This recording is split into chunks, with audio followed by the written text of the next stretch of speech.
মোদী সবচেয়ে বড় চোর, মোদী সবচেয়ে বড় চোর, অমিত শাহ বড় চোর, মোদী সবচেয়ে বড় চোর, বিজেপি চোর চোর।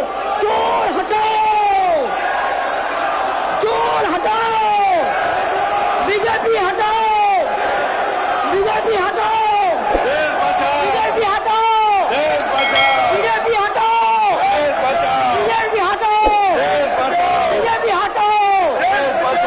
দাসখত দিয়ে জেল থেকে বেরিয়ে এসেছিলেন।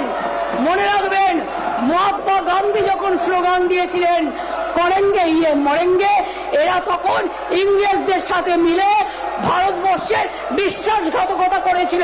এরা বিশ্বাসঘাতক, এরা প্রতারক, এরা প্রবঞ্চক, এরা মানুষকে মানুষের কথা বলতে দেয় না। এটা বাংলা, সব জায়গায় মুখ বন্ধ করে দিতে পারেন, বাংলায় পারবেন না। যারা আজকে নির্বাচিত হয়ে এসছেন, আগামী দিন বিজেপির কেউ নির্বাচিত হবেন না। কোন মা ভাই বোনের